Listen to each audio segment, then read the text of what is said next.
साथियों, जैसा कि आज आप जानते हैं कि पूरे हिंदुस्तान में CI2 के आह्वान पर अखिल भारतीय विरोध दिवस का मनाया जा रहा है और हम प्रधानमंत्री जी के इस कोविड-19 में कुछ जो उन्होंने थोड़ी इधर लापरवाही हुई उसको हम लोग ध्यान आकर्षित करना चाहते हैं कि पूरे देश में तमाम मज़दूरों ने, तमाम निर्माण मज़दूरों ने, तमाम दवा प्रतिनिधियों ने, तमाम आशा, आंगनबाड़ी, रोज़गार सेवक और तमाम ऐसे दिहाड़ी मज़दूर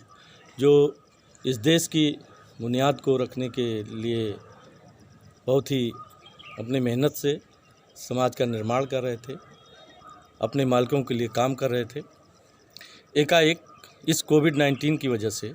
इस कोरोना महामारी की आपदा की वजह से वो दिक्कत में आ गए। हमारा नारा है कि हम इस प्रधानमंत्री जी को आगाह करना चाहते हैं, उनको ध्यानाकर्षित करना चाहते हैं कि इस महामारी के लिए जिन तमाम मज़दूरों का पलायन हुआ, तमाम ऐसे लोगों का पलायन हुआ जो दिहाड़ी मज़दूर थे, बड़े बड़े शहरों में जा कर के काम करते थे, लेकिन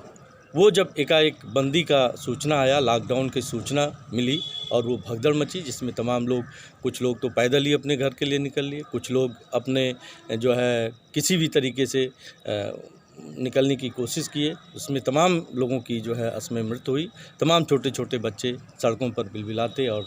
देखे गए, जैसा कि सोशल मीडिया में आया। ये भी देखने की ज़रूरत है, ये भी देखने की बात है कि जो दिहाड़ी मज़दूर था, जो प्रतिदिन काम करने वाला आदमी था, उसको खाने के लिए जो डेली कमाता था, डेली जो है खर्च करता था, अपने लिए शाम को राशन लाता था, उसकी कोई उचित व्यवस्था नहीं की गई। यहाँ तक कि उनको उनके हाल पर रहने के लिए छोड़ दिया गया और कोई समुचित व्यवस्था नहीं किया गया, क्योंकि ये तो जब 22 मार्च को जनता कर्फ्यू में पूरे देश की जनता ने बड़े ही बढ़ चढ़ कर के हिस्सा लिया था और उन्होंने उसको सक्सेसफुल बनाया, उसको एकदम सफलता बनाया। कोई आदमी बाहर नहीं निकला किसी भी काम से, लेकिन उसके बाद जब 24 तारीख को फिर प्रधानमंत्री जी ने इसको 21 दिन के लॉकडाउन में इस देश को छोड़ा, तो ये थोड़ी सी जो देखना चाहिए था कि इन लोगों की क्या समस्या होगी, इन समस्या को कैसे निपटा जाएगा। जैसे टैक्सी ड्राइवर, रिक्शा चालक, छोटे छोटे ठेले पर काम करने वाले लोग, आज वही जो रोज़ चाय पिलाता था दुकानदार, वो खुद चाय के लिए तरस रहा है। छोटे छोटे होटल्स जहाँ ये रिक्शे वाले, ये दिहाड़ी मज़दूर खाना खाते थे, वो होटल बंद हैं, उनको भी खाना नहीं मिल पा रहा है। और वो होटल जो चलाता था वो खुद जो है खाने के लिए तरस रहा है। कुछ सुविधाएं दी गई, लोगों को दिया जा रहा है, हालांकि 500 रुपये लोगों के खाते में दिए गए। कुछ राशन बँट रहे हैं जिस तरीके से प्रशासन कर रहा है, लेकिन कहीं कहीं जो अनदेखी हो जा रही है उसका भी ध्यान आकर्षण इस विरोध दिवस के अवसर पर जो CI2 ने अखिल भारतीय स्तर पर आयोजित किया है, ये ध्यान आकर्षण कराने के लिए, ध्यान दिलाने के लिए प्रधानमंत्री महोदय को कि उनका यह ध्यान इन छोटी छोटी बातों पर भी जाए। दूसरा कि जो फिर दूसरे स्तर पर जो लॉकडाउन शुरू हुआ उसमें भी तमाम ऐसे चीज़ें देखने में आ रही हैं। कहीं कहीं तो सोशल मीडिया के माध्यम से जिस तरीके से जहर फैलाए जा रहे हैं, जिस तरीके से लोगों में नफ़रत फैलाई जा रही है, कोरोना वायरस से ज़्यादा सांप्रदायिक उन्माद बनाने की कोशिश जा रही है, इसको भी देखना चाहिए और प्रधानमंत्री जी का ध्यान आकर्षण इस पे होना चाहिए। अब हम सीधे बात करेंगे कि देवीपाटन मंडल में जहां एक भी मरीज नहीं था और प्रशासन की सक्रियता से, लोगों की जागरूकता की वजह से भी जो है सावधानी लोग बरत रहे थे, लेकिन थोड़ी सी लापरवाही होने की वजह से एक मरीज उसमें निकल करके आया और एक मरीज मिला। वो तो कहिए कि देवीपाटन मंडल में, खास करके गोंडा जनपद में जो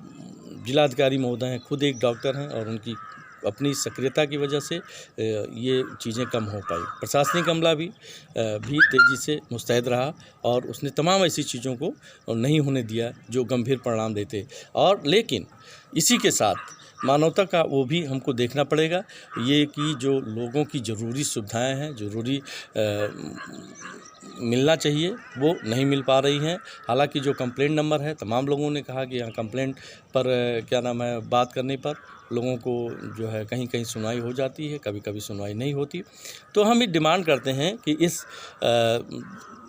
आज 21 अप्रैल 2020 में जो CI2 के अखिल भारतीय विरोध दिवस मनाया जा रहा है, उसमें हमारी डिमांड है, कुछ डिमांड है कि सबको राशन दो, और केवल भाषण से काम नहीं चलेगा। भाषण तो का जब समय आएगा लोग देंगे, भाषण देते रहेंगे। राजनीति में भाषणबाजी कोई बड़ी बात नहीं है, और देना भी चाहिए, अपनी नीतियों को लोगों को बताना भी चाहिए, लेकिन उससे पहले लोगों को राशन की ज़रूरत है। और जो केंद्र सरकार ने ये चोरी छुपे अभी उन्होंने जो ये 8 घंटे के काम को, जो श्रम कानून में बदलाव ला करके, फैक्ट्री एक्ट में बदलाव ला करके जो 8 घंटे के काम को वो 12 घंटे करना चाह रही है, वो उसको बंद करें। ये नहीं ठीक है। ये जो है, जो पूरे आप श्रमिक संगठनों के को बिना उसमें लिए, बिना उनको साथ में लिए, बिना उनसे डिस्कशन किए, पहले लोग 8 घंटे काम करते थे और अब 4 घंटे एक्स्ट्रा काम करेंगे। पहले काम करते थे तो जो है उसमें उनको ओवर टाइम भी मिलता था और उसकी कुछ आमदनी उनकी बढ़ जाती थी। लेकिन ये अगर ये 12 घंटे सीधे काम करेंगे, 50% की वर्क आवर का बढ़ोतरी, जिसमें कोई सामाजिक सुविधा और सामाजिक लाभ की नहीं है, ये 50% सीधे बढ़ा देना, ये निहायत ही थोड़ा सा ठीक नहीं है कि श्रमिकों से बिना बात किए, मजदूरों से बात किए, उनके भविष्य के साथ ये खिलवाड़ा है। दूसरा डिमांड हमारा है कि सबको सुनिश्चित किया जाए कि उनको वेतन समय से मिले। तमाम दवा उद्योग के तमाम फार्मास्यूटिकल कंपनियों ने चेतावनी देना शुरू कर दिया, कुछ लोगों ने अभी नहीं दिया। तमाम ऐसे कंप्लेंट जो आ रहे हैं हम लोगों के, being a CI2 state committee member और एक CI2 का राज्य कमेटी सदस्य होने के नाते, और उत्तर प्रदेश मेडिकल एवं सेल्स रिप्रेजेंटेटिव एसोसिएशन UPMSRA का प्रदेश सचिव होने के नाते, जो हम लोग ऑब्जर्व कर रहे हैं, जो मॉनिटर कर रहे हैं कि तमाम ऐसी दवा कंपनियों ने अब अपने मार्च की तनख्वाह अपने एम्प्लॉय को नहीं दिया, अपने मेडिकल रिप्रेजेंटेटिव को नहीं दिया, जबकि प्रधानमंत्री जी ने बार बार लोगों से कहा था, उन्होंने अनुरोध किया था कि इस लॉकडाउन के पीरियड में किसी की नौकरी नहीं जाएगी और किसी सबको वेतन मिलेगा। लेकिन लोग ये बहाना बना रहे हैं कि नहीं, हमारी क्राइसिस है, और एक लमसम जो है, कुछ लोगों ने तो पहले से ही आधे वेतन दे दिए, कुछ लोगों ने कुछ नहीं दिया, कुछ लोगों ने तमाम पैसे रोके हुए हैं। तमाम ऐसी कंपनियां हैं, और पर डे कुछ न कुछ कंपनियों से मेल आ रहा है, पर डे कुछ न कुछ लोग कंप्लेन कर रहे हैं, मेडिकल रिप्रेजेंटेटिव कंप्लेन कर रहे हैं कि उनकी सैलरी नहीं आई, उनका एक्सपेंस नहीं आया, उनको इस तरीके से थ्रेटन दिया जा रहा है। वर्क फ्रॉम होम के नाम पर उनका मानसिक शोषण किया जा रहा है। वर्क फ्रॉम होम के नाम पर उनको ऐसी तमाम चीज़ें कराई जा रही हैं, उनसे सेल करने के लिए कहा जा रहा है। उनको बताया जा रहा है कि आप डॉक्टर को फ़ोन करिए। डॉक्टर जो खुद OPD नहीं कर रहा है, जनरल OPD नहीं कर रहा है, डॉक्टर जो खुद उसके पास सुरक्षा मानक नहीं है, जो उसके पास कवच नहीं है, जो सेल्स का कार्य जो है इस परिस्थिति में संभव नहीं है, लेकिन उसके बावजूद भी तमाम कंपनियों ने किया कि उन्होंने आपके पत्र का हवाला देते हुए कि ये एसेंशियल सर्विसेज में आते हैं, दवा उद्योग जो है, दवा और फार्मा, ये एसेंशियल उस सर्विसेज में आते हैं। तो मानवर ये बात सही है कि दवा तो एक एसेंशियल सर्विसेज में है, लेकिन जो जैसे बिजली पैदा कोई और करता है, उसका डिस्ट्रीब्यूशन कहीं और है, उसका रेवेन्यू कलेक्शन कोई और करता है, वैसे दवा उद्योग में भी है कि तमाम ऐसे लोग हैं जो दवा उद्योग में भी जो मैन्युफैक्चरिंग कहीं से और होती है, दवा का डिस्ट्रीब्यूशन नेटवर्क और है। कंपनी के सेंट्रल वेयर हाउस से लेकर के प्रदेश के clearing and forwarding agency CFA के द्वारा वो जा कर के जिलों स्तर के जो होलसेलर थोक की दुकानें होती हैं वहाँ तक पहुंचती है। उसके बाद वो जाकर के वो रिटेल लेवल पर पहुंचती है। उसमें मेडिकल रिप्रेजेंटेटिव का कहीं कोई योगदान नहीं है। मेडिकल रिप्रेजेंटेटिव केवल जो है डॉक्टर के पास जा करके अब कंपनी के प्रोडक्ट, जो कंपनी के द्वारा दिए जा रहे लिटरेचर, कंपनी के द्वारा जो साइंटिफिक इन्फॉर्मेशन होता है उसको प्रमोट करता है और उसको बताता है, और डॉक्टर उस मेरिट और डीमेरिट के आधार पर उस प्रोडक्ट को लिखता है। और इसमें मेडिकल रिप्रेजेंटेटिव का कोई रोल नहीं है, और ये एसेंशियल सर्विसेज के नाम पर तमाम कंपनियां इनको प्रेशराइज कर रही हैं कि आप लॉकडाउन तोड़िए। मोटरसाइकिल पे लोग लगा करके प्रेशराइज किया जा रहा है कि आप लगाइए कि आप आवश्यक सेवा में हैं, जबकि ये भ्रम है। हमारे अखिल भारतीय संगठन federation of medical and sales representative association of India के माध्यम से के जनरल सेक्रेटरी ने अभी कल एक पत्र आपको भेजा है, और आज हम पूरे हिंदुस्तान में आपको एक ज्ञापन दे रहे हैं, मांग पत्र दे रहे हैं, जिसमें हमारी प्रमुख मांगें हैं और इसको भी आपको ध्यान लेना चाहिए, इस पे भी आपको ध्यान आकर्षण करना चाहिए। दूसरा हमारा डिमांड है कि जो वेतन सबको सुनिश्चित किया जाए। इसके अलावा जो है कि सभी जो गैर आयकर, जो इनकम टैक्स नहीं पे करते हैं, ऐसे लोगों की क्योंकि आपके पास तो सूची होगी, जो इनकम टैक्स दे रहे हैं उनकी सूची अलग है, जो इनकम टैक्स बाकी जो आप उसमें देख सकते हैं कि जो इनकम टैक्स दे रहे हैं उनकी संख्या कितनी है। जो लोग इनकम टैक्स नहीं दे रहे हैं वो संख्या आपको तुरंत मिल जाएगी। उसके हिसाब से उनको सबको राशन की व्यवस्था की जाए, उनको एक मुश्त जो है 7500 रुपये उनके खाते में दिया जाए, जिससे वो लॉकडाउन में उनका जो है भरण पोषण हो सके, उनका जो है काम चल सके, क्योंकि लोग आम जनता जो ये बहुत ही परेशानी में है। प्रधानमंत्री जी, आपको ये भी एक चीज़ समझना होगा, आपको जानना होगा कि आप तो सोशल मीडिया में आप पहले प्रधानमंत्री हैं जो इन्होंने इस सोशल मीडिया का भरपूर प्रचार किया, भरपूर उपयोग किया, प्रचार भी किया और उपयोग भी किया। और आपने डिजिटल इंडिया के जो नारे के साथ आपने तमाम ऐसी चीज़ों को डिजिटलाइजेशन किया और उसमें कुछ चीज़ें ये भी देखने लायक है कि जो है आपको पता भी चल रहा होगा कि जो ठेका पे काम करने वाले मजदूर हैं, जो कैजुअल वर्कर हैं, आउटसोर्स पे काम करने वाले लोग हैं, दवा प्रतिनिधियों को हमने पहले ही बताया कि उनकी छटनी की जा रही है, उनको निकाला जा रहा है। इसके अलावा जो पत्रकारों, तमाम ऐसी अभी सोशल मीडिया में ही आपको पता चला होगा, तमाम बड़े बड़े अखबारों ने अपने जो है कम कर दिए, अपने फील्ड फोर्स कम किया, उन्होंने तमाम पत्रकारों को छटनी किया, उनको तमाम पत्रकारों को उन्होंने हटाया। ऐसे आईटी सेक्टर में और आईटी के जो आउटसोर्स में उसमें जो छटनी की जा रही है, ये भी आपको थोड़ा सा संज्ञान में लेना चाहिए और हम उम्मीद करते हैं कि आप इसको संज्ञान में लेंगे। भारत सरकार के द्वारा जारी दिशा निर्देशों का जो पालन जो कंपनियां नहीं कर रही हैं, उनके ऊपर कड़ी से कड़ी कार्रवाई आपको करनी चाहिए और ये भी आपको संज्ञान में लेना चाहिए कि ये कार्रवाई करेंगे और तभी जो ये करीब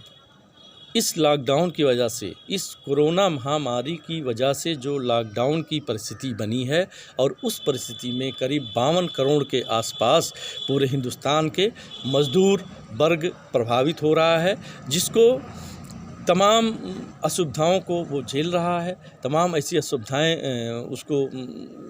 की वजह से उसको नुकसान हो रहा है, वो चाहे खाने को लेकर के हो, चाहे दवा को लेकर के हो, तमाम ऐसी चीज़ें हैं, ये आपको संज्ञान में लेना चाहिए। दूसरा और भी संज्ञान में आपको ये भी लेना चाहिए कि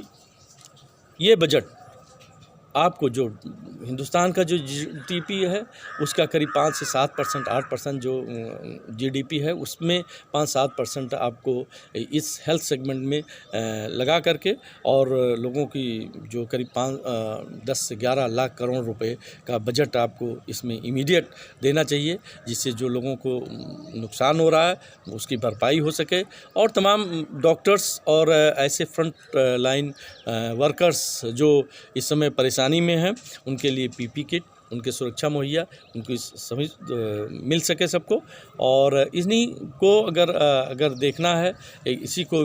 हम लोगों को समझना पड़ेगा कि इस महामारी से, इस विपदा से हम कैसे निपटें और जिसमें जो भी आपकी गाइडलाइन, जो भी केंद्र सरकार की गाइडलाइन, प्रदेश सरकार की गाइडलाइन और जिला स्तर पर जो गाइडलाइन दी जा रही है उस गाइडलाइन का सारे लोग पालन कर रहे हैं और पालन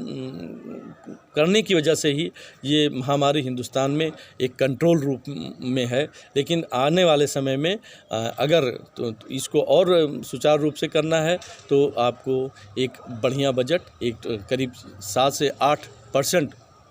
डोमेस्टिक जीडीपी का जो है आपको बजट देना चाहिए, जो करीब 8-10 लाख के आसपास होना आता है, जो कि और देशों ने किया और तमाम पश्चिमी देशों ने किया और तमाम ऐसे देशों ने अपना बजट निकाला, अलग से निकाला इसके लिए और वो इस पर ध्यान दे रहे हैं। और इन्हीं के साथ हम अपने उन तमाम चिकित्सा मेडिकल में लगे चिकित्सा कर्मियों का, प्रशासनिक अमलों का और फोर्स पुलिस प्रशासन का जो इसमें